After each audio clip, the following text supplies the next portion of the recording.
Oi, eu sou o Gabriel, bem-vindos ao Recomendo Ler. No vídeo de hoje, quero mostrar aí 10 livros que eu pretendo ler até o final de 2025. Mas antes de mostrar cada um desses livros, os recados iniciais de sempre. Se você não é inscrito no canal, considere se inscrever, não deixe de curtir, compartilhar e comentar ao longo do vídeo, que isso ajuda muito na divulgação e faz com que o Recomendo Ler chegue a mais pessoas. Apesar de eu não fazer mais aqui no canal, tibiar todos os meses, deixar um pouco mais livre as minhas opções de leitura, eu separei aqui 10 livros que eu tenho muito interesse em ler até o final do ano. Então, a data que esse vídeo for publicado, vai estar faltando aí mais ou menos 3 meses e meio para finalizar o ano. Então eu acredito que ainda é possível incluir alguns deixes nas minhas próximas leituras, lembrando que são livros que eu pretendo ler, não que eu vou ler todos eles, obviamente, ainda em 2025, mas se eu tiver aí que escolher as próximas leituras, com certeza esses 10 livros vão aparecer aqui em algum momento no canal. O primeiro livro não é um lançamento tão recente, é um livro que foi publicado pela Companhia das Letras. Essa minha edição aqui, ela é do ano de 2003, então é O Ensandecido, do Radim. Esse livro eu já comecei a ler ele e já estou aí na página 72 e estou gostando muitíssimo.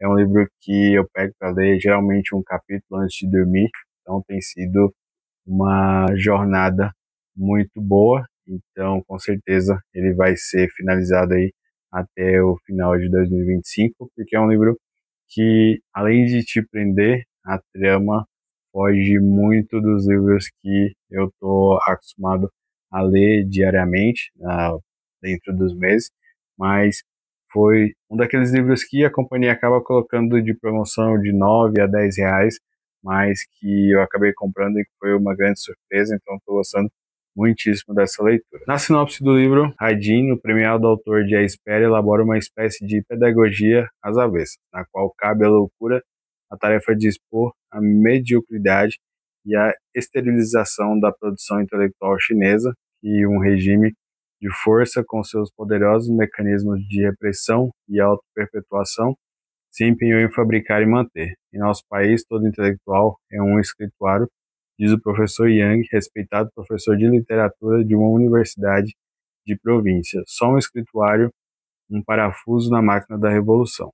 Enquanto se recupera de um derrame, o professor delira no leito de hospital e deixa aflorar revelações que, aos olhos do jovem pesquisador Jian, futuro genro e aluno predileto que o acompanha nesse período difícil, compõem um painel da realidade chinesa pós-revolução cultural, às vésperas do massacre da Praça da Paz Celestial em 1989. Então é uma leitura que eu estou gostando muito de fazer e com certeza vai aparecer aqui no canal nos próximos meses. Agora, um livro que na verdade, vai ter vários livros que eu ganhei de aniversário aqui, nessa lista de 10 livros aí para ler antes do ano acabar, que é A História Sem Fim, do Michael Ende. Faça o que quiser. Esse livro que é publicado pela Martins Fontes. Esse é um livro bem famoso entre os leitores, mas que eu fui conhecer ele esse ano, mas ganhei o livro, então pretendo ler ele ainda em 2025. Falando sobre a sinopse, em um antiquário, Bastian Baltazar Bucks encontra um livro que o fascina de forma mágica, A História Sem Fim. Ele lê sobre o reino de fantasia, onde o nada se propaga cada vez mais de maneira assustadora. A culpa disso é a misteriosa doença da pequena imperatriz que precisa de um novo nome para recuperar a saúde. Este nome só pode ser dado por uma criança humana. Seria Bastian a criança capaz de salvar o reino de fantasia, junto com o jovem guerreiro Atreyu e o dragão da sorte, Fushur. Ele se entrega a uma viagem na qual cada minuto importa. Aí está aqui A História Sem Fim, é um clássico da literatura alemã sobre o poder da fantasia, um best-seller mundial que foi traduzido para 44 idiomas, com mais de 9 milhões de livros vendidos. É um livro bem importante da fantasia e é uma obra alemã, então eu não tenho o hábito muito de ler livros alemãos, né? Mas vai ser uma excelente oportunidade de conhecer um pouco mais da literatura. Um outro livro, acho que esse aqui, na verdade, eu me dei de aniversário, que é uma autora que vem sendo muito publicada aqui no Brasil e tem se falado muito mais nela, que é a Isabel Allende. E aí eu estou aqui com um dos seus livros que eu acredito ser um dos mais famosos, que é Violeta. Então acredito que em algum momento todo mundo já se esbarrou com essas capas aí no BookTube, mas a sinopse é bem interessante também. De 1920, com a gripe espanhola, até a pandemia de 2020, a vida de Violeta será muito mais que a história de um século. Então, aqui falando brevemente, Violeta, primeira menina de uma família de 5 irmãos turbulentos, vem ao mundo num dia tempestuoso de 1920. Desde o início, sua vida será marcada por acontecimentos extraordinários, pois ainda são sentidas as ondas expansivas da Grande Guerra, quando a gripe espanhola chega às fronteiras de seu país sul-americano, quase no momento de seu nascimento. Graças à clarividência do patriarca, a família sairá incólume dessa crise para tropeçar em outra quando a Grande Depressão altera a elegante vida urbana que Violeta conheceu até então. Eles perderão tudo e serão obrigados a migrar para uma região selvagem remota do país. A Violeta atingirá a maioridade e terá seu primeiro pretendente. Uma longa carta dirigida a uma pessoa amada.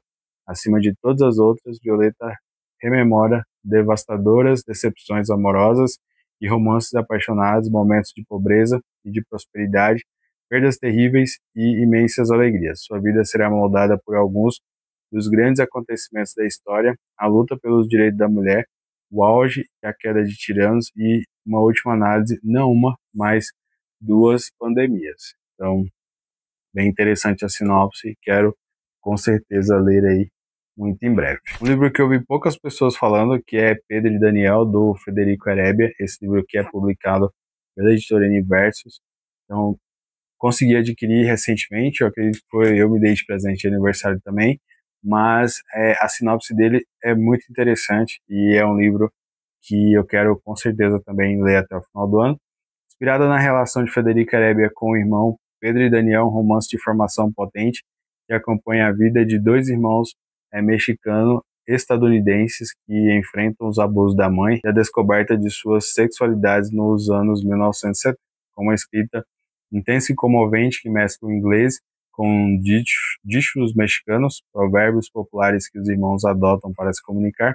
Heredia retrata o forte vínculo que Pedro e Daniel constroem ao passar dos anos. A narrativa evolui de uma sutileza que captura a ingenuidade infantil na primeira parte, passando pela astúcia e complexidade da adolescência na segunda metade, para então alcançar a dureza da vida adulta dos personagens, abordando questões como colorismo, homofobia e o auge da epidemia do HIV nos anos 1980. Heredia constrói este romance lindo sobre fraternidade e despertar de sexualidade em um mundo em que Pedro e Daniel só têm um ao outro. Então, mais uma sinopse aí muitíssimo interessante.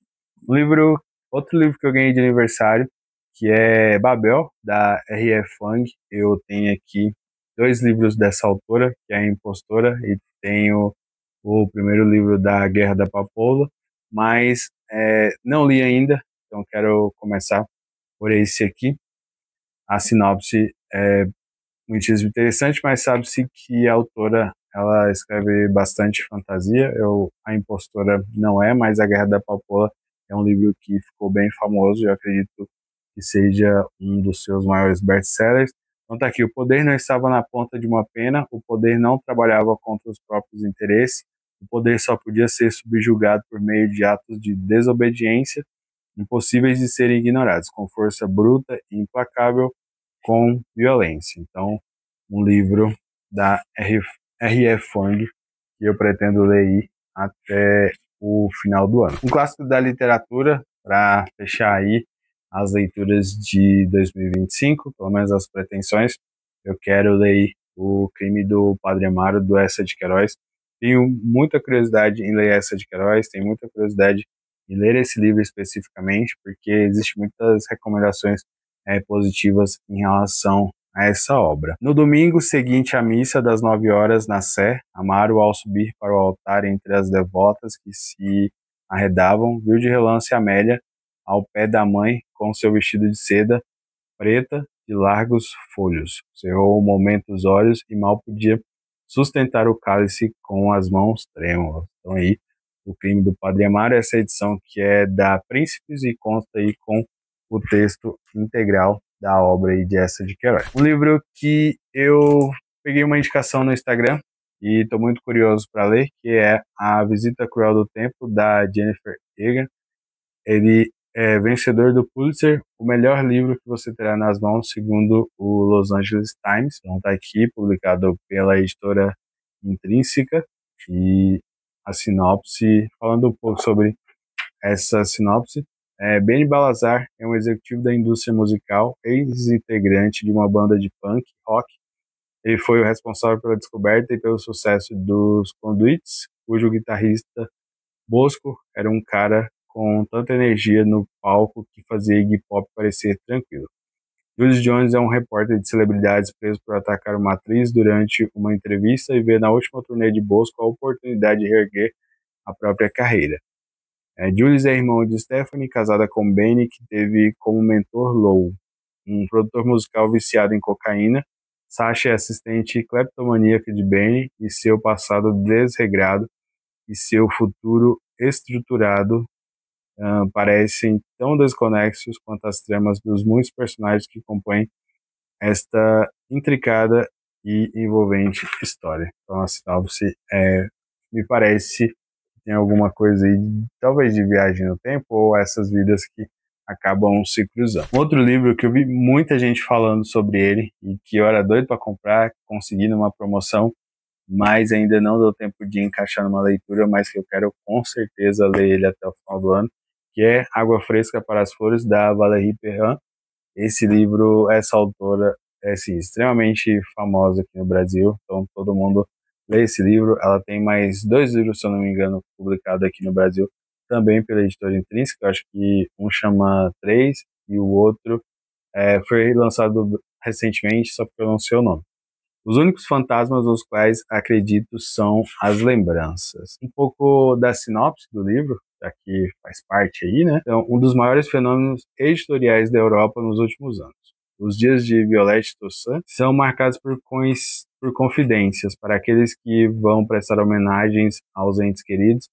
A casa da zeladora do cemitério funciona também como um abrigo diante da perda, um lugar em que memórias, risadas e lágrimas se misturam a xícaras de café ou taças de vinho. Com a pequena equipe de coveiros e o padre da região, Violette, formam uma família peculiar. Mas como ela chegou a esse mundo onde o trágico e o excêntrico se combinam? Então essa é uma parte da sinopse, para o vídeo também não ficar muito grande, mas é um livro que eu estou indo totalmente pelo hype, porque muita gente fala que esse livro foi a melhor leitura da vida, então eu quero ter aí a minha própria opinião em relação a essa leitura. Um autor que eu sempre ouvi falar muito, mas só agora em 2025 que eu fiz a primeira leitura de um livro dele, que é o Daniel Keyes. Eu li dele Flores para a Algernon, que está aí nesse meu desafio de 12 livros para 2025. Então eu quero ler aí As Vidas de Billy Milligan, um dos lançamentos aí da editora Aleph. Se eu não me engano, esse livro foi lançado em 2024. Durante muito tempo só se encontrava Flores para Algernon aqui nas livrarias brasileiras, e aí agora tem as Flores para Algernon desse autor, tem As Vidas de Billy Milligan, e também tem o Série 5, que foi lançado também muito recentemente aí pela editora Aleph. Então tem muita coisa desse autor disponível para caso você não tenha lido nada dele. Falando sobre a sinopse, nessa história real, impressionante e surpreendente, Daniel Keyes nos guia pelo mundo fragmentado de Billy Milligan, de sua infância traumática, aos crimes que impactaram permanentemente o sistema de justiça americano. Sem controle sobre suas ações e atormentado por 24 personalidades, Billy Milligan protagoniza o mais notável e angustiante relato de uma pessoa diagnosticada com um transtorno dissociativo de identidade. Em um célebre julgamento que se tornou um marco judiciário, Milligan foi o primeiro réu na história dos Estados Unidos a alegar insanidade e a ser declarado não culpado por conta dessa condição.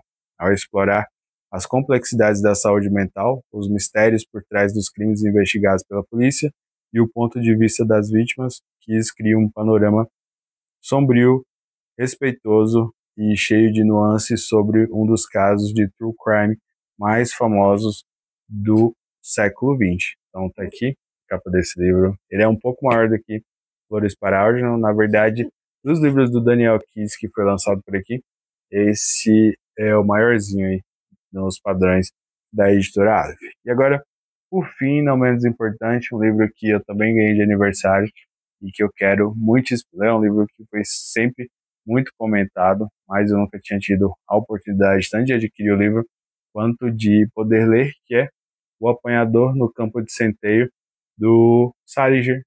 Então seria aí o meu primeiro contato com uma obra do autor. E o interessante é que esse livro ele não tem uma sinopse, então não tem nada aqui na orelha, não tem nada no verso, aqui também não. Então, na maioria das vezes, você precisa só, ou você já tem uma opinião, não opinião prévia, né, mas informações prévias sobre ele de outros vídeos ou de resenhas, ou você lê a sinopse que tem na Amazon, ou aqui no livro, dificilmente você consiga ter essa informação. Então, tem todo um mistério aqui em relação a esse livro que eu quero muitíssimo conhecer agora em 2025. Bom, então esses são os 10 livros aí que eu pretendo ler ainda em 2025. Eu pretendo colocar aí nas minhas próximas metas de leituras, principalmente agora ainda em setembro, ou outubro, novembro e dezembro, mas se